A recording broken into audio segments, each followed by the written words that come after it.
Bismillahirrahmanirrahim. Assalamualaikum warahmatullahi wabarakatuh.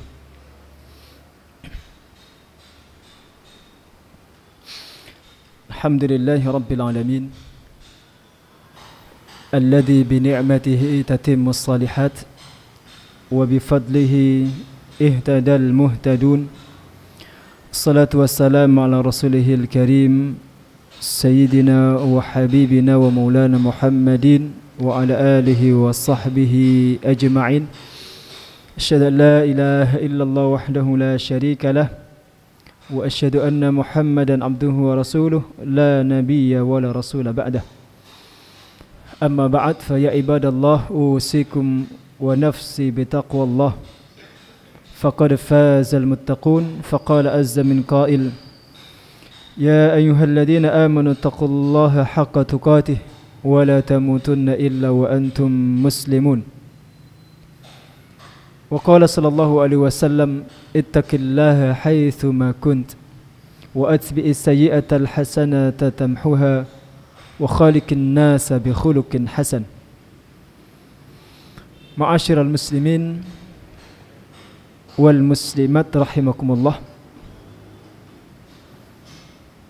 Kita bersyukur kepada Allah Subhanahu wa taala, pada kesempatan sore hari ini kita bisa bertemu kembali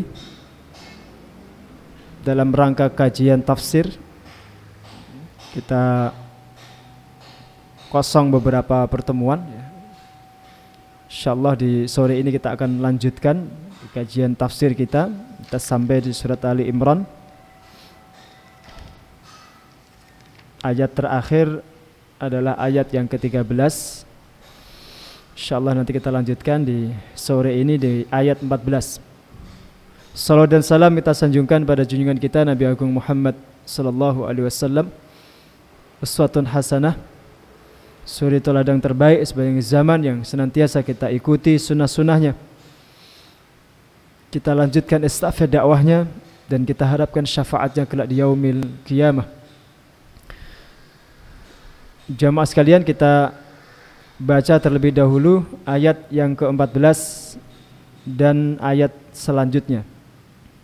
Surat Ali Imran.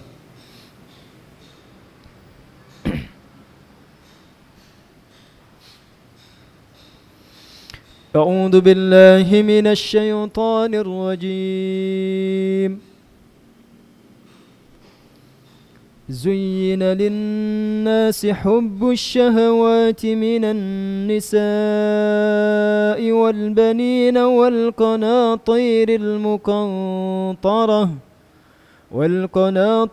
المقنطرة من الذهب والفضة والخيل المسومة والأنعام والحرث ذلك متاع الحياة الدنيا والله عنده حسن المآب. قل أنبئكم بخير من ذلكم للذين اتقوا عند ربهم جنات تجري من تحتها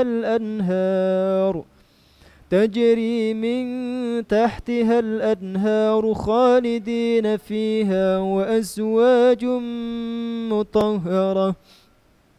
وأزواج مطهرة ورضوان من الله والله بصير بالعباد. الذين يقولون ربنا إننا آمنا فاغفر لنا ذنوبنا وقنا عذاب النار. الصابرين والصادقين والقانتين والمنفقين والمستغفرين بالأسحار. زينا dijadikan indah, linnasi, untuk manusia, hubbus syahawati, kecintaan syahwat, minan nasi, terhadap para wanita, wal banina, dan anak-anak laki-laki, wal qanatiril muqantarah, dan kekayaan yang berlipat-lipat, yang bertumpuk-tumpuk, minadz zahabi, berupa emas, wal fiddati, dan perak, wal khailil musawwamati, dan kuda yang diternak atau dipersiapkan, wal an'ami, dan hewan-hewan ternak, wal harsi, serta kebun dan ladang atau sawah. Dzalika, yang demikian itu, mata'ul hayatid dunya, adalah kesenangan kehidupan dunia. Wallahu, sedangkan Allah, indahu, di sisinya, husnul ma'ab, terdapat tempat kembali yang baik. Kul, katakanlah wahai Muhammad, a'unabbi'ukum, maukah aku beritahukan kepada kalian, bi khairin, dengan sesuatu yang lebih baik, min dzalikum, daripada yang tersebut di atas tadi. Lilladzina taqaw, yaitu bagi orang-orang yang bertakwa, inda rabbihim, di sisi Tuhan mereka, jannat, terdapat taman-taman, tajri, yang mengalir, min tahtiha, di bawahnya, al-anharu, sungai-sungai, khalidina fiha, mereka kekal di dalamnya, wa azwajun mutahharah, dan juga untuk mereka itu istri-istri, pasangan-pasangan yang suci, yang disucikan, wa ridwanun minallah, dan juga keridhaan dari Allah. Wallahu, sedangkan Allah, basirun bil ibad, maha melihat hamba-hambanya. Siapa hamba-hamba itu? Alladzina yakulun, yaitu orang-orang yang berkata, yang berdoa, senantiasa meminta kepada Allah, Rabbana, duhai Tuhan kami, innana, sesungguhnya kami, amanna, telah beriman, faghfir lana, maka ampunilah untuk kami, dzunubana, dosa-dosa kami, wa qina, dan jagalah diri kami, adzaban nar, dari siksa api neraka, as-sabirin, yaitu orang-orang yang senantiasa bersabar, was-sadiqin, dan orang-orang yang jujur, wal qanitin, dan orang-orang yang senantiasa tunduk patuh kepada Allah, wal munfiqin, dan orang-orang yang senantiasa berinfak, tidak kenal waktu, tidak kenal kondisi, wal mustaghfirin, dan orang-orang yang senantiasa meminta ampun kepada Allah, bil ashar, pada waktu sahur, pada waktu fajar, menjelang fajar, pada waktu sahur. Baik, jamaah sekalian, kita lihat ayat yang ke-14. Kita pahami dulu beberapa kalimat yang sulit ya, yang terkait dengan ayat ini.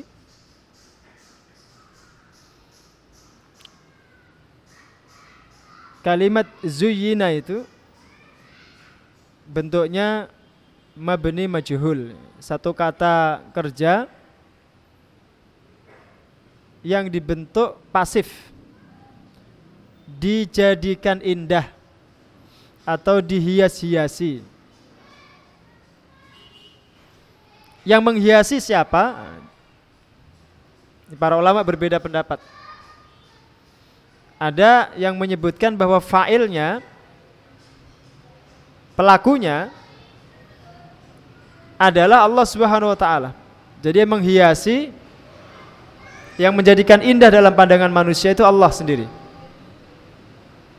Ya, ini mengingat ada satu ayat di dalam surat Al-Kahfi ayat yang ke-7. Allah mengatakan, Inna ja'alna ma 'alal ardi zinatan laha linabluwahum. Sesungguhnya kami telah menjadikan di atas muka bumi ini perhiasan untuk bumi, untuk mereka, linabluwahum, demi menguji mereka. Nah, kalau kita padukan dengan ayat yang kita kaji ini, maka akan ketemu bahwa subjek atau pelaku yang menghias-hiasi dalam pandangan manusia itu adalah Allah sendiri. Tujuannya untuk menguji manusia. Jadi ada sesuatu yang dijadikan indah dalam pandangan manusia sehingga manusia tertarik gitu. Manusia itu terpesona ya. Tujuannya tidak lain dan tidak bukan untuk menguji manusia itu, menguji kadar iman yang dia dia terjebak, tergoda, kemudian dia larut dalam kesenangan dunia itu, dia akan tergelincir, dia tertipu. Tetapi hamba-hamba Allah yang tadi kita kaji, yang kita baca dalam lanjutan ayat ini, yang memiliki kualitas iman yang terbaik, dia tidak akan tertipu. Dia tahu bahwa itu adalah fana, tipuan semata. Maka fokusnya tidak akan teralihkan, tetap dia akan memandang akhirat. Itu jauh lebih baik daripada dunia dan seisinya itu. Ini yang pertama. Yang kedua, kalau kita lihat ayat 14 ini, pada kata linnas. Linnas itu maknanya untuk manusia.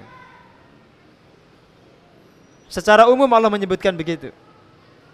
Meskipun tadi ada takhsis, ada pengecualian, tapi secara umum, secara manusiawi, manusia itu tertarik pada kesenangan-kesenangan duniawi itu. Entah kekayaan, entah anak dan istri, dan seterusnya.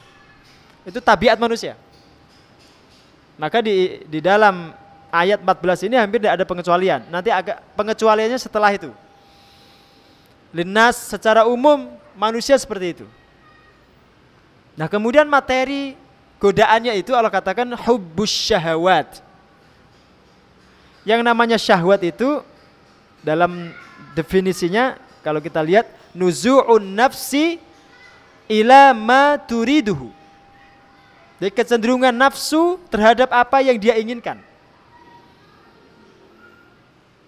Kecenderungan ya, condongnya nafsu kepada sesuatu yang dia sukai. Itu syahwat. Pada definisi ini kan sudah disebutkan bahwa nafsu itu memiliki kecintaan gitu ya. Memiliki sesuatu yang dia cenderung untuk dia dapatkan gitu. Tetapi kalau kita lihat susunannya di situ ada tambahan hubbun. Kecintaan. Padahal kata syahwat sendiri itu sudah mengandung makna sesuatu yang dia cintai. Yang digandrungi oleh nafsu gitu. Nah, maka ada pesan di situ bahwa kecintaan manusia kepada syahwat itu begitu besar sekali itu. Sehingga kalimatnya tidak cukup dengan syahwat, tapi harus tambah dengan hubbun. Sehingga berlipat-lipat kecintaannya itu. Itu persis ketika Allah mengatakan begini ya, maknanya kurang lebih itu ya. Ketika Allah memberi informasi kepada kita tentang kecenderungan manusia terhadap harta. Di surat apa itu? Al-Adiyat kalau tidak salah ya. Wa innahu lihubbil khairi lasyadid. Dan sesungguhnya manusia itu terhadap harta benda lasyadid, begitu mencintai. Nah, di situ ada kata lihubbil khair. Kata hubbun di situ maknanya cinta.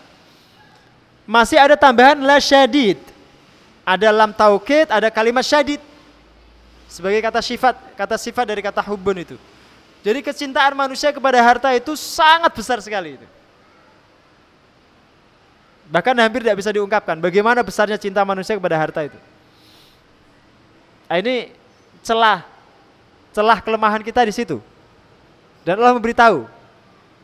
Sehingga ketika kita sudah tahu di situ ada celah kelemahan, hati-hati. Waspada gitu.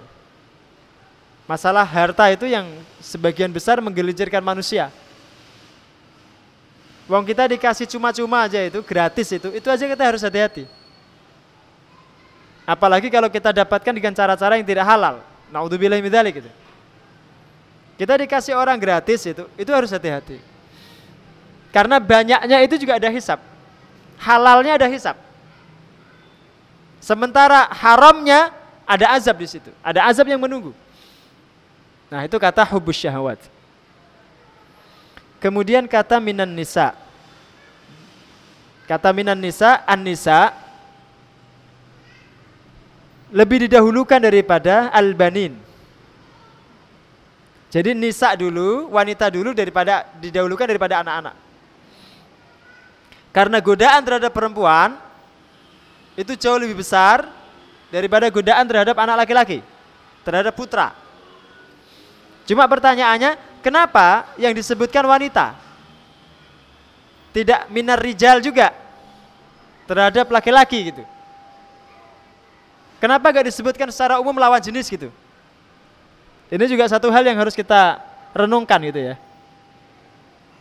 Harus ditelaah betul. Dan itu tidak kebetulan. Nanti kita akan dapatkan jawaban dan rahasia kenapa juga di dalam Al-Quran itu lebih banyak Allah Subhanahu wa ta'ala memberikan motivasi kepada para laki-laki untuk mendapatkan surga. Dan surga itu digambarkan Allah, di dalamnya itu ada istri-istri yang cantik jelita, bidadari. Yang diberi janji itu lebih banyak laki-laki daripada wanita. Nanti akan ketemu korelasi di situ. Kira-kira apa jawabannya itu? Karena saya bilang, perlu direnungkan bareng-bareng kan? Ayo direnungkan bareng-bareng. Kira-kira apa jawabannya? Hah? Ini satu hal betul. Satu hal itu laki-laki diberitahu oleh Allah. Laki-laki itu lebih mudah tergoda dengan lawan jenisnya daripada wanita terhadap lawan jenisnya. Itu satu. Jadi laki-laki itu titik lemahnya ada pada perempuan. Laki-laki yang jatuh karena godaan perempuan itu lebih banyak daripada perempuan tergoda oleh laki-laki. Makanya kenapa ayat ini membahas laki-laki dengan godaannya berupa wanita. Tidak sebaliknya. Karena laki-laki itu diformat oleh Allah dalam struktur dirinya itu, dalam struktur tubuhnya, secara biologis, itu mudah sekali tertarik dengan perempuan, dengan lawan jenis. Beda wanita terhadap laki-laki. Saya sering sampaikan gini. Sering saya sampaikan ini. Dan ini harus saya ulang-ulang gitu. Laki-laki itu Pak, meskipun sudah menikah, istrinya cantik jelita, cantiknya luar biasa. Kalau dia melihat wanita yang lain, meskipun tidak terlalu cantik, dia tetap tertarik. Itu laki-laki. Laki-laki normal. Yang gak normal enggak? Yang gak normal itu sudah saatnya nikah, gak nikah-nikah itu. Termasuk itu tidak normal. Tapi laki-laki yang normal, meskipun dia sudah menikah, istrinya cantik luar biasa ya. Di atas rata-rata lah, nilainya 9 gitu, 9,5, cantiknya itu. Tetap kalau dia melihat wanita yang lain, itu dia tetap tertarik. Tetap tergoda dia. Tapi perempuan tidak begitu. Perempuan itu tercipta dengan sistem monogami. Dia tidak bisa ke lain hati. Dia kalau sudah cinta dengan satu laki-laki, laki-laki ini adalah segalanya. Ya, laki-laki ini adalah orang yang paling dia cintai, yang paling tampan yang pernah dia temui. Itu perempuan yang normal. Ya, yang fitrahnya masih terjaga. Maka kalau ada playgirl itu, hobi ganti-ganti pasangan, itu sudah rusak fitrahnya. Sudah gak normal itu. Fitrahnya masih terjaga, tabiatnya masih suci, seperti itu. Makanya Allah Subhanahu wa ta'ala tidak menjanjikan untuk perempuan itu para bidadara di surga. Enggak. Jadi di situ ketemu jawabannya. Enggak ada janji untuk perempuan ya di surga itu akan dapat laki-laki yang tampan, pemuda-pemuda yang mempesona. Meskipun ada tapi enggak banyak. Ayat yang seperti itu enggak banyak. Karena kecenderungan perempuan begitu. Dia monogami. Kalau laki-laki poligami. Makanya kalau ada pertanyaan, Ustadz, pada asal muasalnya menikah itu poligami atau monogami? Jawabannya poligami. Ya, jawabannya poligami, Bu. Ini ibu-ibu harus dengar, jangan pura-pura gak dengar ya. Coba lihat ayat 3 surat An-Nisa itu. Kalau kalian takut tidak bisa berbuat adil terhadap anak-anak yatim yang kalian asuh, maka nikahilah wanita-wanita yang kalian sukai. 2, jadi bicara langsung 2, 3 atau 4. Jadi ketika Allah merintahkan laki-laki itu menikah, disuruhnya langsung 2, 3 atau 4. Baru kalau ada kekhawatiran tidak adil, baru dikatakan fawahidatan, 1, au ma malakat aimanukum, atau budak-budak yang kamu miliki. Jadi poligami dulu baru monogami. Memang begitu fitrahnya laki-laki itu. Maka mulai dari saat ini, mulai sekarang, fahami bahwa itu syariat Allah. Karena ada perbedaan struktur dalam diri manusia antara laki-laki dan wanita itu. Ada perbedaan kecenderungan. Ya, termasuk dalam hal godaan ini. Maka minan nisa didahulukan daripada al-banin, daripada anak laki-laki. Ini 1, 2 ya. Pada berapa? 3 itu. Kemudian al-qanatir itu jamak dari kintor. Kintor itu malun katsir, harta yang banyak. Sudah gitu ditambahi adjektif kata sifatnya al-muqantarah. Al-muqantarah itu maknanya al-mudha'afah, berlipat-lipat, bertumbuk-tumbuk. Jadi kata kintor sudah dijamakkan menjadi konatir. Kintor sendiri maknanya harta yang banyak, dijamakkan menjadi konatir, disifati lagi muqantarah. Itu karena manusia itu cenderung senang menumpuk-numpuk harta. Senang. Jadi nggak cukup dengan harta yang banyak, tetapi banyak, bertumbuk-tumbuk, berlipat-lipat, tidak terbatas. Itu manusia. Dan itu dikatakan Allah Subhanahu wa taala alladzi jama'a malau wa addadah. Dialah orang yang senang mengumpulkan harta dan menghitung-hitungnya. Jadi gak cuma mengumpulkan, tapi dihitung. Terus dihitung gitu. Dan itu tabiat sebagian besar manusia. Maka hati-hati sekali lagi. Ini Allah sedang membicarakan kelemahan kita. Kelemahan manusia. Ndak laki, ndak perempuan. Tidak tua, tidak muda. Nggak muslim, nggak kafir. Seperti itu tabiatnya. Maka jangan kalau ada kasus-kasus korupsi yang melakukan umat Islam atau muslim lah gitu ya, kemudian di blow up rame-rame, sedangkan ketika orang kafir nggak ada berita. Karena kecenderungan melakukan korupsi itu kecenderungan semua manusia, kecuali orang-orang yang diselamatkan oleh Allah. Jadi harus media juga harus adil ya. Ini pesan saya ke wartawan, tolong wartawan juga harus adil. Jangan karena ada kepentingan dan order dari orang-orang tertentu, dibayari orang tertentu, kemudian Anda tidak memberitakan berita-berita terkait dengan orang-orang kafir yang korupsi. Sedangkan kalau yang melakukan umat Islam di blow up rame-rame itu. Ya, ini tolong wartawan ini ya dipegang itu. Prinsip jurnalisme itu harus independen. Kemudian dirinci oleh Allah. Harta yang berlipat-lipat yang bertumbuk-tumbuk itu apa saja? 1 emas, 2 perak, 3 kendaraan mewah, 4 binatang ternak, yang kelima adalah sawah ladang dan tanah. Dan itu semuanya rata-rata manusia itu suka. Emas perak itu saat ini mata uang.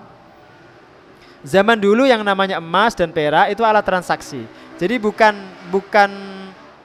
lebih sebagai alat transaksi mata uang daripada perhiasan. Emas disebut dinar, perak disebut dirham. Zaman dulu ya.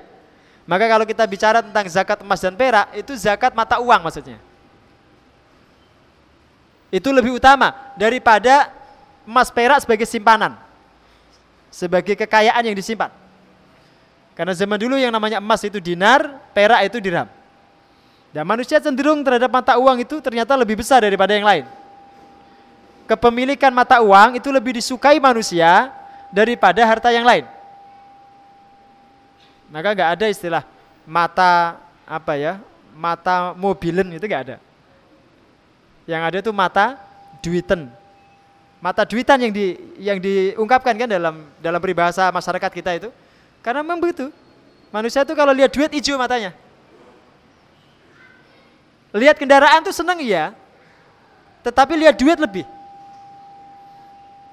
Ya, kendaraan kalau dia dapat hadiah itu lebih banyak yang diuangkan daripada yang diambil kendaraannya. Ya. Lebih banyak yang diuangkan daripada, bahkan mohon maaf, ada jatah untuk makan itu loh. Umpamanya lah. Ya, jatah makan siang. Itu orang pada minta mentahnya itu. Enggak diambil makan siangnya.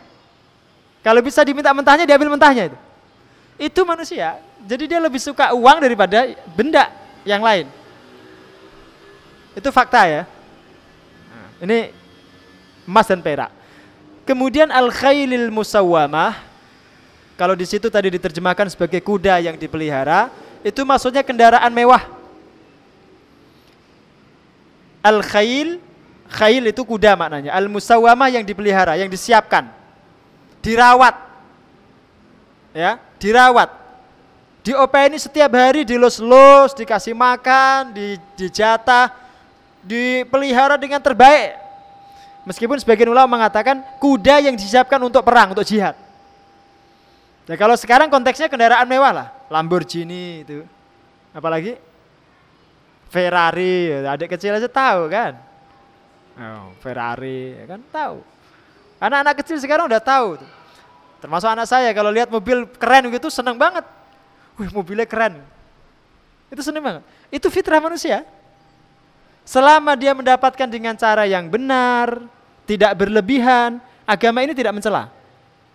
Tapi kalau caranya salah, kemudian berlebihan, agama ini mencela itu. Ini kendaraan mewah ya. Maka ada orang-orang yang kalau dia lihat kendaraan itu, apa ya, netes itu ilernya itu. Keluar air liurnya itu, lihat kendaraan. Keren banget tuh mobil itu. Ya. Lihat motor keren juga begitu. Padahal dia sudah punya motor, pengen aja dia punya motor lagi. Nah, maka perlu kita hati-hati juga. Ada gratifikasi itu, gratifikasi, suap, itu dikasih kendaraan, kunci mobil mewah itu. Karena dia tahu yang nyuap itu, orang itu kelemahannya pada kendaraan itu, kecintaannya pada kendaraan itu. Termasuk sebagian orang kuda itu sampai sekarang masih menjadi kendaraan yang hebat, yang paling dia gandrungi, kuda. Maka ada yang punya kuda itu harganya lebih mahal daripada Lamborghini. Kuda tunggangan itu, kuda pacu itu harganya 3 miliar, 4 miliar, ada yang 5 miliar bahkan, kuda. Nah, Allah kasih tahu kelemahan kita, agar kita hati-hati dan waspada itu. Kemudian wal an'am, binatang ternak. Al-bahaim, kalau dalam bahasa surat Al-An'am disebut dua ya, Al-An'am juga Al-bahaim, bahimah, binatang ternak yang dipelihara. Dan itu juga menjadi sebab kebanggaan seseorang. Ketika dia punya sekian ekor kuda, sekian ekor sapi, sekian ekor onta ya di tanah Arab itu jadi kebanggaan tersendiri. Wal harthi, dan tanah. Entah itu kampung, entah itu ladang, entah itu sawah, entah itu kebun. Itu harth. Meskipun sebagian ulama mengatakan yang dimaksud harth di situ adalah tanamannya. Tapi sekarang pun orang investasi beli tanah itu menjadi tren. Ya kan? Merasa sudah tenang gitu kalau dia sudah punya sekian banyak petak tanah atau sekian banyak meter tanah, sekian banyak hektar tanah itu. Ya, jadi ada kecenderungan koleksi, mengumpulkan atau menumpuk kekayaan. Beberapa waktu yang lalu bahkan saya ceritakan, ada teman itu yang punya sertifikat itu sampai segini, Pak. Sertifikat tanah itu. Saya minta satu aja untuk pesantren nggak dikasih. Tok, satu aja lah Pak, 1 hektar aja untuk pesantren itu. Segini sertifikatnya itu. Itu untuk apa itu? Padahal juga ditempati. Kan akan lebih bermanfaat kalau diinvestasikan untuk akhirat, untuk pesantren, untuk membangun ma'had dan seterusnya. Kalau masjid sudah cukup lah, ya masjid di tempat kita ini sudah berlebih. Sekarang kita berlomba, ya fastabiqul khairat, bangun pesantren. Karena itu yang nanti akan mencetak ulama. Kata Allah Subhanahu wa taala, setelah Allah menjelaskan secara detail seperti itu, Allah katakan, "Dzalika mata'ul hayatid dunya." Kata mata itu ma yutamatta'u bihi thumma yazulu qalilan faqalilan. Sesuatu yang dinikmati manusia, dirasakan manusia, menjadi kesenangan begitu, tetapi dia akan hilang sedikit demi sedikit, pelan-pelan akan hilang dan sirna. Itu mata. Dia akan hilang. Termasuk kecantikan wanita. Itu kata Rasul menjadi sebuah daya tarik tersendiri. Tetap yang namanya dia mataul hayat, dia akan hilang. Tidak selamanya wanita itu cantik. Wallahu indahu husnul ma'ab. Allah memberikan alternatif di situ, pilihan bukan alternatif, maaf. Pilihan. Jangan kalian tertipu dengan dunia. Karena dunia itu sementara, dia fana, dia akan hilang, dia akan sirna. Di sisi Allah itu ada tempat kembali yang terbaik. Ada surga yang menunggu kalian. Ada kampung halaman kalian yang dulu kalian tempati sebelum kalian di muka bumi ini. Allah ingatkan kita dengan itu. Agar kita tidak larut dengan dunia, tidak tertipu dengan godaan dunia, maka Allah beritahu kita itu. Setelah Allah jelaskan kelemahan kita, Allah katakan, wallahu indahu husnul ma'ab. Ditambahi lagi di ayat berikutnya. Itu tambahan informasi itu. Kul, katakanlah wahai Muhammad, a'unabbi'ukum bi khairin min dzalikun. Maukah aku beritahukan kepada kalian sesuatu yang lebih baik daripada itu semua? Allah kemudian sebutkan, lilladzina taqaw 'inda rabbihim jannatun tajri. Tuh. Surga itu diperuntukkan bagi orang-orang yang bertakwa. Tidak sekedar yang beramal saleh. Ya. Ketika Allah menceritakan tentang surga, itu selalu uiddat lil muttaqin. Coba perhatikan baik-baik Quran itu. Diperuntukkan bagi yang bertakwa. Karena tidak semua yang beramal itu diterima amalnya. Ada ulama yang menangis ketika dia mendekati usia senjanya, ketika dekat dengan sakaratul mautnya. Ketika ditanya oleh murid-muridnya itu, kenapa Anda menangis? Bukankah Anda sudah beramal, sudah berdakwah, bahkan sudah berjihad di jalan Allah, sudah berjuang? Kenapa Anda masih menangis? Bukankah itu amal yang luar biasa banyak? Beliau katakan, karena aku belum tahu, belum ada jaminan apakah amalku itu diterima atau tidak. Karena Allah mengatakan, innama yataqabbalullahu minal muttaqin. Allah itu hanya menerima amal dari mereka yang bertakwa. Ayat ini harus menjadi pelajaran gitu. Jangan bangga kalau sudah beramal. Jangan tertipu. Karena belum tentu amal kita diterima oleh Allah. Termasuk itikaf. Jangan sampai ada orang yang itikaf merasa lebih baik daripada yang tidak itikaf. Bisa jadi yang tidak itikaf, dia tidur pulas di rumahnya, dapat Lailatul Qadar. Yang itikaf, bergadang semalaman, baca Quran semalaman, enggak diterima amalnya oleh Allah. Kenapa? Karena gurur. Dia tertipu dengan amalnya, merasa dia lebih baik daripada orang lain. Kalau seperti itu kondisinya, yang tidur di rumah lebih baik. Kemarin ada jamaah yang, wah kalau gitu kita tidur aja di rumah. Bukan begitu maksudnya. Jadi ketika Allah berikan kita kemudahan, Allah kasih taufik kita untuk beramal, itu sesuatu yang harus kita syukuri dan kita jaga. Cara menjaganya, jangan gurur, jangan tertipu, jangan ujub. Amal itu harus dijaga dan berharap kepada Allah agar diterima. Makanya setelah selesai kita Ramadan, kita dianjurkan saling mendoakan. Apa doanya itu? Rabbana taqabbalallahu minna wa minkum. Itu doa untuk saling antar kaum muslimin itu, agar amal kita diterima oleh Allah Subhanahu wa taala. Janji Allah disebutkan di situ ada 3 ya. Kalau kita lihat di situ, pertama jannatun tajri min tahtihal anhar khalidina fiha. Surga yang mengalir di bawahnya sungai-sungai, kekal mereka di dalamnya. Yang kedua, azwajun mutahharah. Pasangan-pasangan yang suci. Wanita-wanita yang cantik jelita di akhirat, di surga itu, yang disucikan Allah. Nah, kita kembali ke ayat 25 surat Al-Baqarah itu.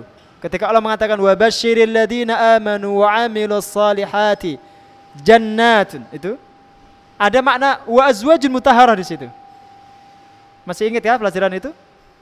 Dulu di awal kita kaji ayat 25 surat Al-Baqarah. Yang dimaksud wanita yang disucikan itu apa? Yang tidak pernah haid, tidak pernah menstruasi, tidak pernah nifas, sehingga dia ready for you setiap saat. Siap melayani suaminya setiap saat. Tidak ada sama sekali waktu di mana dia menolak. Kalau di dunia kan terbatas dengan itu. Meskipun istrinya 2, itu bisa jadi jadwal menstruasinya bareng. Bisa jadi. Tidak bisa kita ngatur itu. Meskipun istrinya 3, bisa jadi jadwal haidnya bareng. Sehingga pada waktu itu dia tidak bisa mendapatkan pelayanan. Tapi di surga tidak. Di surga itu dikatakan Allah mutahharah. Dia suci dari itu. Sehingga suaminya itu kapan saja mau, istrinya itu siap melayani, itu ya. Ini yang sudah menikah dapat alasan dia. Ya nanti saya nunggu yang di surga aja. Saya tidak usah nikah. Yang ketiga waridwanun minallah, keridhaan dari sisi Allah. Jadi Allah ridha. Maka Allah juga katakan di surat Al-Bayyinah itu ayat 8, radhiyallahu anhum wa radu, karena itu yang lebih ditunggu penduduk surga. Keridhaan Allah. Di surat Al-Fajr juga Allah katakan radiyatan mardiyah. Dia ridha dan diridai oleh Allah. Di surat Al-Qariyah juga Allah katakan fi 'ishatin radiyah, dalam kehidupan yang diridai. Coba. Dan ayat-ayat itu yang membicarakan tentang keridhaan Allah itu nanti kita dapatkan jawabannya. Bentuknya seperti apa keridhaan Allah di surga itu? Nanti kita akan tahu.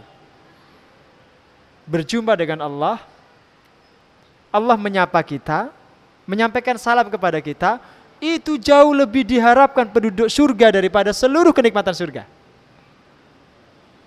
Makanya orang yang berpuasa juga dijanjikan itu kan. Bagi orang yang berpuasa itu ada 2 kebahagiaan. Kebahagiaan yang pertama ketika dia berbuka, ketika hari raya. Kebahagiaan yang kedua ketika dia berjumpa dengan Rabbnya. Bertemu dengan Allah itu kebahagiaan yang tidak bisa dibayangkan dan tidak pernah bisa dilukiskan. Sangat membahagiakan. Itu bisa jadi makna waridwanun minallah. Kita teruskan. Wallahu basirum bil ibad. Dan Allah Maha melihat hamba-hambanya.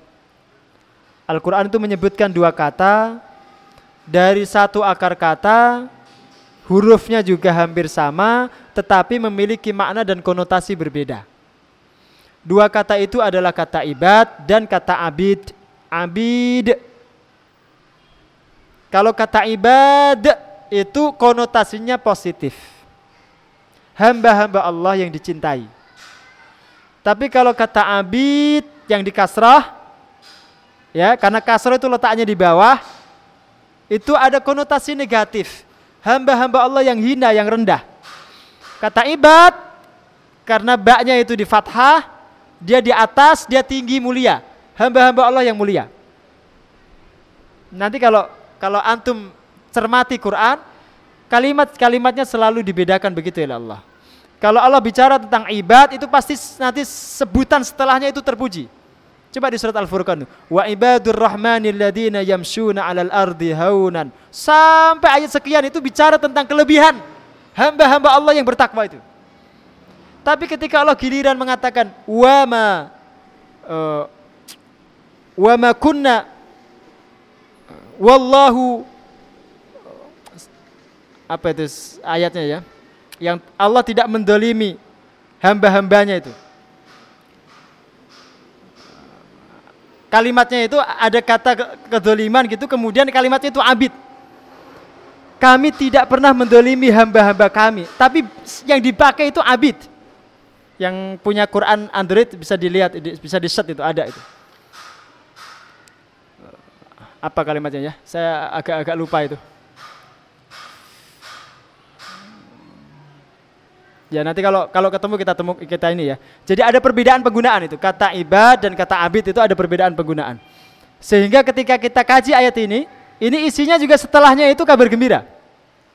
Atau keistimewaan itu. Sifat-sifat yang terpuji. Coba kita lihat. Siapakah al-ibad itu? Alladzina yaquluna rabbana innana amanna. Yaitu orang-orang yang senantiasa berdoa kepada Allah, ya Allah kami beriman kepadamu. Nah, ini sifat yang pertama. Jadi mereka adalah orang-orang yang sebenar-benarnya beriman. Ya. Keistimewaan pertama terletak pada keimanannya itu. Faghfir lana dzunubana wa qina adzabannar. Maka ampuni dosa-dosa kami dan jaga kami dari api neraka. Kemudian sifat seterusnya as-sabirin, orang-orang yang senantiasa bersabar. Was-sadiqi, dan jujur dalam keimanan itu. Tidak cuma ucapan saja, tapi ketika mengatakan kami beriman kepadamu ya Allah, itu luar dalamnya sama. Tidak munafik, tidak Islam KTP itu. Tapi apa yang dia ucapkan, yang dia deklarasikan dalam keimanan, dalam kalimat syahadat, itu dia nyatakan, dia buktikan. Hatinya begitu, perilakunya begitu, ucapannya juga begitu. Itu as-sadiqin. Sedangkan wal qanitin, kata qanit itu maknanya tunduk. Dari kata kunut yang maknanya tunduk. Tunduk kepada Allah, taat. Disuruh pakai jilbab, enggak pakai nawar. Ya. Disuruh memakai hukum Islam, enggak pakai nanti. Nanti enggak. Maka kita takut kita ini termasuk bangsa yang mulhid, yang menentang Allah, yang tidak tunduk gitu. Karena Allah suruh kita pakai hukum Islam, pakai hukum Allah, kita enggak mau.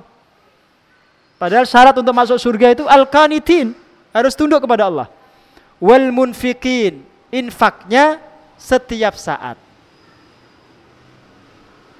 Tidak menunggu kaya. Tidak menunggu kondisinya longgar. Karena kata al-munfiq itu isim fa'il. Yang mengindikasikan keberlangsungan, kontinuitas. Jadi amalnya tidak terbatas pada satu kondisi, tidak di kondisi yang lain. Wal mustaghfirina bil ashar. Nah, ini yang sering saya ingatkan. Ada fadilah istighfar ketika sahur itu. Allah menyatakan di ayat yang lain juga, wa bil ashari hum yastaghfirun. Pada waktu sahur mereka senantiasa beristighfar. Jadi orang-orang yang mau menghuni surga itu, dia bangun sebelum subuh. Dia sudah berjaga-jaga. Di sepertiga malam yang terakhir sudah dia menunggu ampunan Allah, minta kepada Allah itu. Dia sudah bergadang. Bukan ketika subuh bangun bahkan terlambat. Belum pantas itu untuk menyandang sebagai al-ibad tadi itu. Belum pantas untuk meminta surga. Ya kalau minta aja boleh lah, tapi kalau mengaku sebagai calon penghuni surga, belum saatnya. Termasuk kita ini. Karena kita bangun pagi itu masih susah. Adzan subuh itu kalau tidak kencang nggak kedengeran. Padahal syarat untuk mendapatkan predikat calon penghuni surga, ya ini. Di waktu sahur mereka sudah menunggu, setelah sholat malam itu menunggu waktu subuh dengan banyak istighfar. Nanti fadilahnya bisa dilihat di surat Nuh ayat 10, 11, 12. Kalau kita sampai nanti di surat itu kita akan kaji lebih detail ya tentang fadilah istighfar. Baik, saya kira ini bisa saya sampaikan yang bisa kita kaji ya. Insyaallah kita lanjutkan di waktu yang akan datang, tentunya setelah Idul Fitri. Nanti 1 atau 2 pekan setelah Idul Fitri nanti kita lanjutkan kajian kita. Mudah-mudahan yang sedikit ini bisa memberikan kemanfaatan kepada kita semua. Kita tutup dengan baca hamdalah dan kafaratul majlis bersama-sama. Aqulu qouli hadza wa astaghfirullahi wa lakum wa lisairil muslimin. Assalamualaikum warahmatullahi wabarakatuh.